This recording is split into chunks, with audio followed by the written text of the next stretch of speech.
There's quite a lot to explore in this mission. I don't believe we're finished just yet either. You look but see nothing of note. Padded inclines resembling a bed. You look but see nothing of note. This seems to be the main monitoring station for the beds. Above it is some sort of dispensary.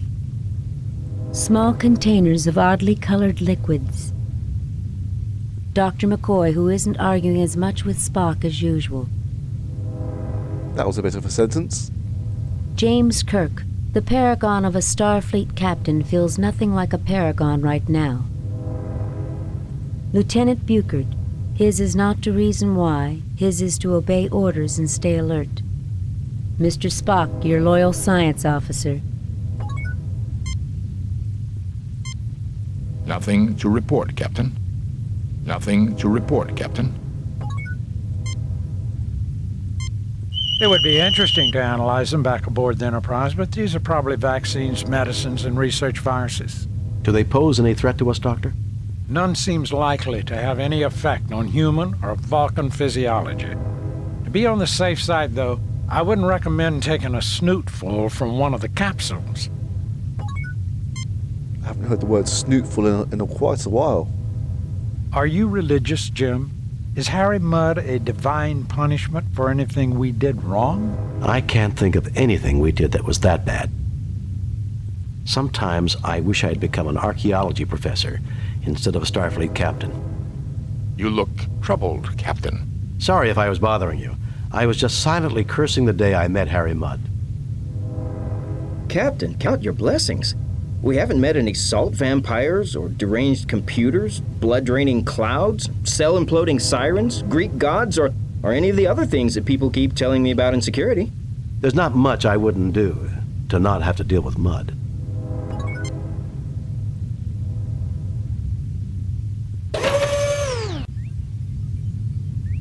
I believe we're almost done exploring. You see a plain gray screen. Well, I was looking at this, but never mind.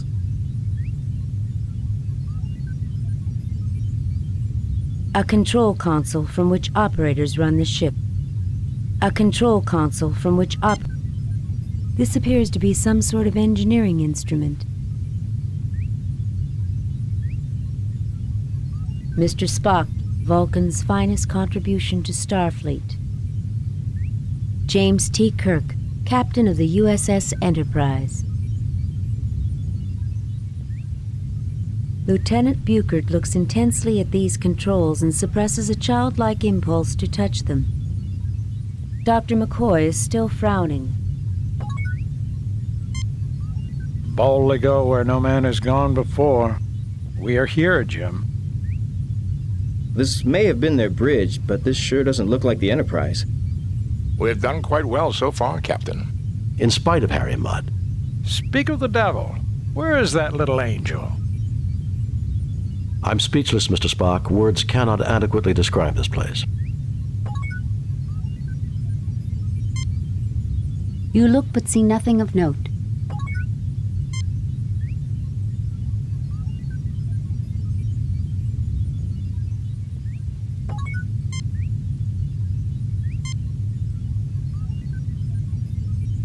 Evidently the aliens' bridge, their centralized control.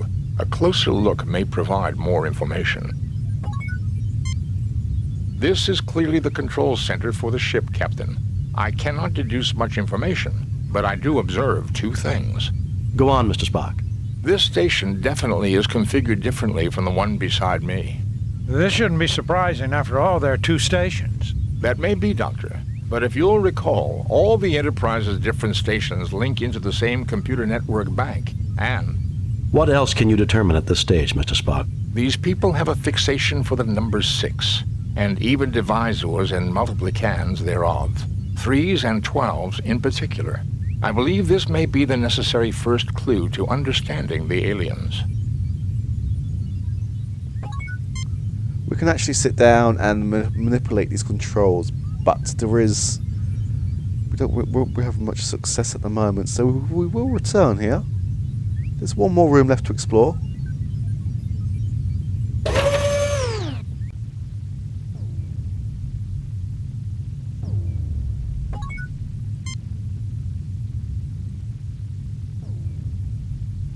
The sphere in the middle of this console appears to be some sort of control mechanism. The data view screen is operational. The information selectors are controlled from the console platform. Lieutenant Buchard seems to have limitless energy. It makes you feel old just watching him. McCoy is his usual crusty old self. Sometimes you wonder if Spock will ever show emotion. Kirk is silently worried about what is happening back on the Enterprise. You look but see nothing of note. You look but see nothing of note.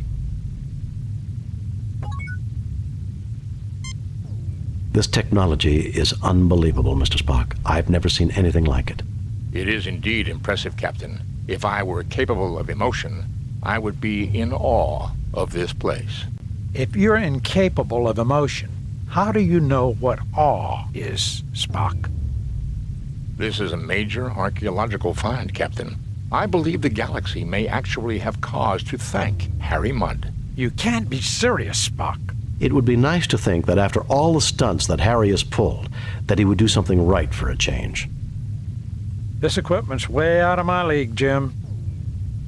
Captain, does this mean that I'm a part of a major archaeological discovery? You better believe it, Lieutenant.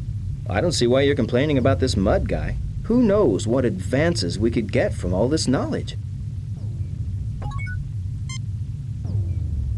I think it's probably best that we analyse this and try and get as much information out of this as we can. Nothing to report, Captain. Oh.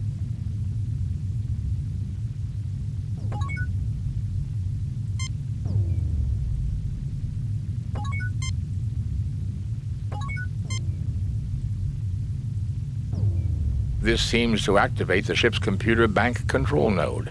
Given the aliens' predilection for multiples of 3, it may be possible to use our tricorders to decipher the information carried in these data banks. That would be quite a find, Jim. This is an alien race unknown to us, and they are certain to have knowledge new to us. Were the universal translator available, this would be simple. With the Enterprise out of range, that's not an option, Mr. Spock. What else can you do? I believe if Dr. McCoy and I conjoin our 2 tricorders, we may be able to process enough sample data to get a basic understanding of the aliens' computer system. This will completely tie up both our tricorders for an extended amount of time, however. Well, we're not going anywhere. Well, not until we've completed the mission anyway.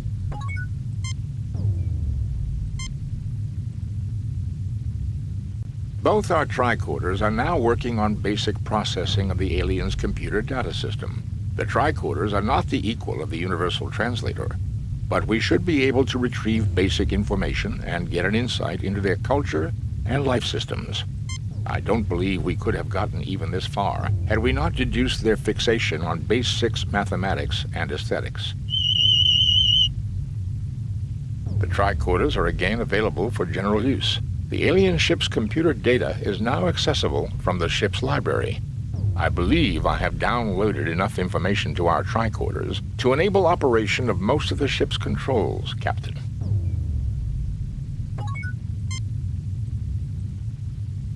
Not all topics will necessarily be available, Captain, nor do I believe we can get full details on all data. The tricorders could only do so much processing. It would be worth our effort to locate the central databanks for delivery to the Corniforos Life Sciences University, I believe. To say nothing of fulfilling our mandate to seek out new life and new civilizations. I'm receiving data now, Captain. Most internal and external functions are controlled from the bridge. These include engineering, navigation, communications, and sensors. Weapons functions are controlled from the weapons room. I have found an entry on an experimental long-range weapon booster recently installed, named the Huayos weapon. It does not alter the power of the primary weapon systems, but it does increase the range at which those weapons are effective. I believe I can produce a picture of a member of their race, Captain. By all means, Spock. Look at their physiology, Jim. I think this explains the Lashaeans' fascination with 3s and 6s. It should be no surprise that physiology affects mind and behavior. I would say a 6-fingered, 6-eyed people would naturally develop their sciences and arts around base 6 numerical systems, just as I observed on the bridge.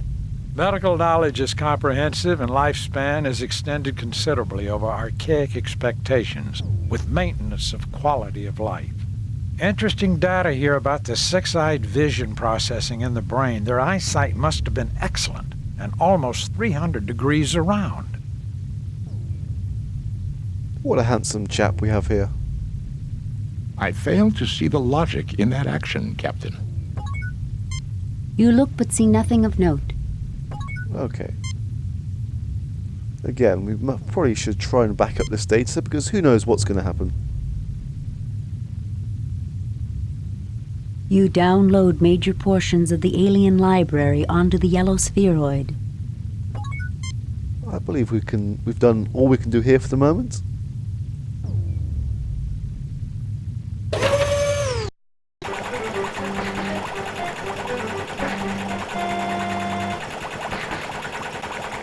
Captain, you wouldn't have seen my multi-purpose duver anywhere?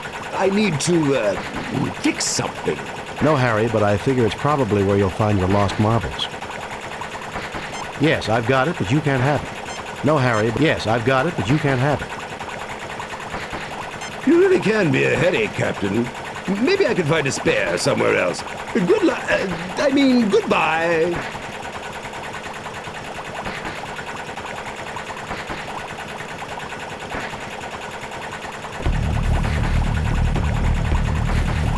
Oh dear. There seems to be something wrong with the life support generator.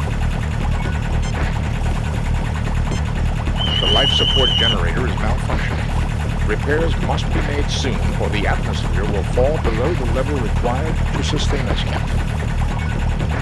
It's a good job that we picked at this then.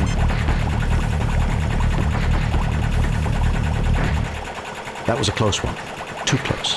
If I ever get my hands on that no-good mud, I would not suggest we take the time to seek him. This emergency could occur again. I would suggest we hasten our departure.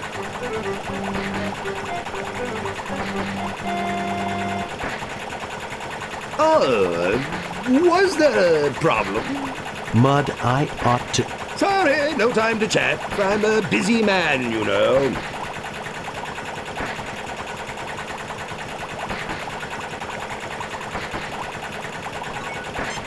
Okay, let's go back to exploring.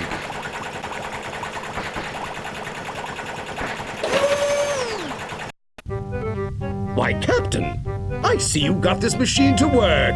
I tried to get it up and running for the longest time. Help yourself, Harry. Knowledge is for everyone. Get away from that this instant, Harry, or I'll shoot you where you stand. Help yourself, Harry. Knowledge is for everyone. Yeah, we probably shouldn't threaten him.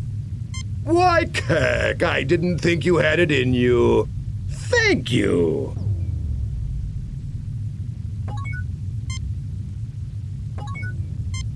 Harry Mudd hopes he can make it back to his ship and get away in one piece.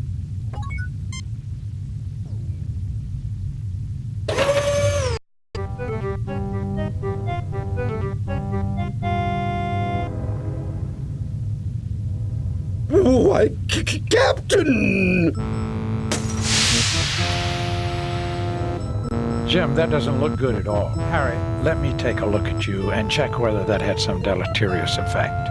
No, you're all space aliens. You're little gray men from inside the hollow earth. You want to experiment on my body parts. Stay away from me! Deleterious effects. I guess I don't even need my tricorder to know that. You'll mind control me, kidnap my children, dissect my dog. If we can get him on one of the beds and get it active, I think he can be cured. Otherwise, he's likely to become increasingly violent. Stay away from me! Luckily, one of our crew has a non-lethal way of taking someone down.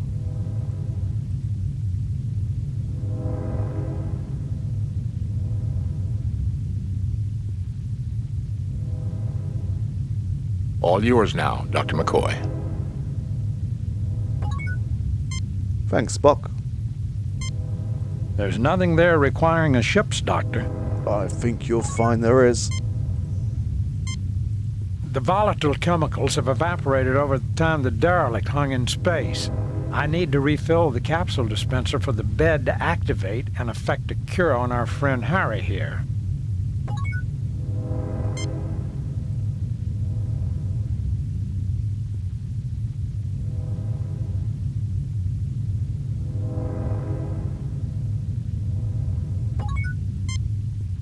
Oh. Oh, I think it's just a button.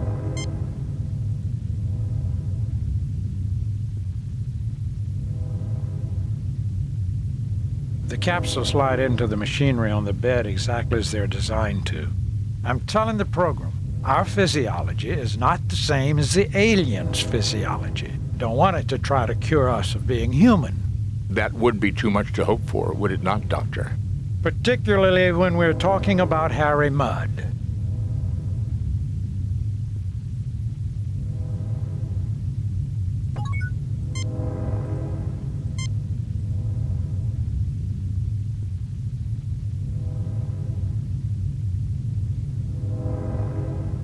Okay, Harry, you should start to feel better in a few minutes. Just lie there quietly until you feel like moving. Oh, give me something for this headache, Doc. A herd of Amari tree elephants landed behind my eyeballs and did a mating dance.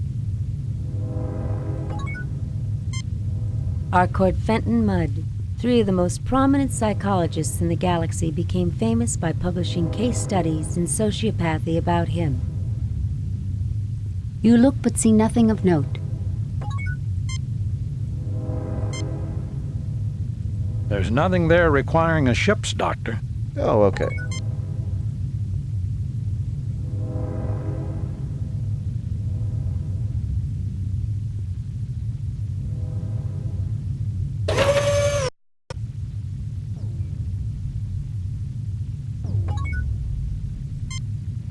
Let's see what Harry did to this sphere. Databanks erased. It appears our good friend, Harry Mudd, has crashed the main computers.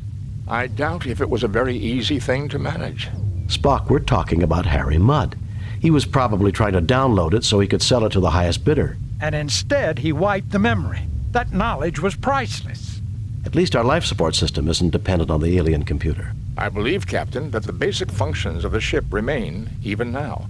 This is the library module.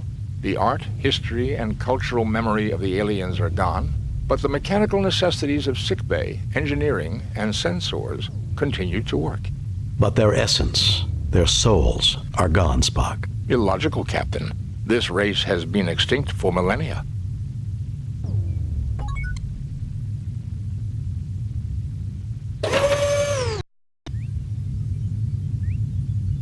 And now is the time where we start manipulating these controls. Let's get Kirk in this one first. Thanks to the library computer data, limited though it is, these primary controls give me access to Communications. View screen.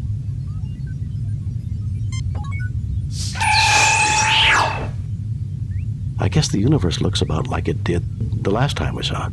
Communications. View screen. done. Communications.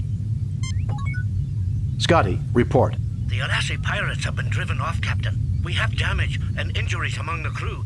We just arrived back here a few minutes ago, and we've been trying to raise you on the communicators. The local star seems to be acting up. Will there be a problem with the transporter? I want you to beam up the landing party, and I also want you to lock onto and beam aboard an alien mechanism we came across. We can do it, Captain, no problem. At least right now, but the situation is only going to get worse. Are you ready to beam over now? No, we want to look around some more. We'll call you on this channel when we're ready. Yes, bring us home, Mr. Scott. No, I need to have a word with Harry Mudd before we go. No, we want to look around some more. We'll call you on this channel when we're ready. We're not quite done just yet. I need your help, Spock. This is the secondary station. With the limited understanding we now have of the library computer data, these controls can now be activated. Available are sensors. The Enterprise is in combat with a number of Alassi pirate ships half a parsec toward the neutron star sector. I read debris identifiable with the pirates, but they continue to harass the Enterprise. Sensors. Navigation. The computer reports this ship is incapable of navigating anywhere at all without major repairs. We are definitely dead in space until the Enterprise returns, Captain. Sensors. Navigate. Engineering. Done. Engineering. The engine pods are damaged, but still generating power, Captain. Sensors. Engine. Done. Okay, we're pretty much done now. Wait, what? Thanks to the library computer data, limited though it is, these primary controls give me access to... Communications. New developments, Mr. Scott? The neutron star is causing more and more problems, Captain. I would recommend beaming over at your earliest possible convenience. Later, Mr. Scott. Very well, bring us home, Mr. Scott. No, I need to have a word with Harry Mudd before we go. Yeah, I'm sure he's got one last thing to say. Captain Kirk, I was hoping to see you. I'm leaving soon and wanted to say thanks for the escort. Ta-ta! And I hope we never have to cross paths again, Captain. Don't rush off, Harry. There's still a few things we need to discuss. In such a hurry? And Stella said she was dropping everything to meet you here. Don't rush off, Harry. There's still a few things we need to discuss. You destroyed the only known records of a lost race. That's a punishable offense. You were selling high-technology weapons to terrorists and known criminals. Tell me why I shouldn't arrest you on the spot just on general principles. Because I am going to turn over a selection of samples to the Corniforous Life Sciences University. For free? Of course. One of everything I've found here. 5 of each. Captain! 2. 5. Remember, I could confiscate your entire stock as illegal goods. You might get it back through the courts in a few years. You drive a hard bargain, Captain. It's a deal. You have no idea what a great bargain it is, Mudd. I understand. No problem. Adieu, Captain. Bring us home, Mr. Scott.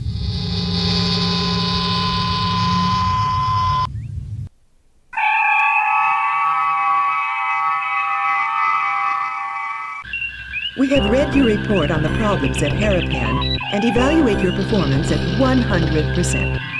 You and your crew received 4 commendation points. A perfect mission, Jim. You are a model for all Starfleet. I wired in that alien contraption to the torpedo system. It should boost the ship's firepower, Captain. Thank you, Mr. Scott. I only wish you could wire Harry Mudd to a photon torpedo. While you were away, Captain, I made some travel arrangements that I thought you would approve of. Travel arrangements? I think you'll be happy to know that I've arranged for Stella Mudd to meet her long-lost husband on Starbase 7, sir. Approved, Lieutenant. Take us out of here, Mr. Saru.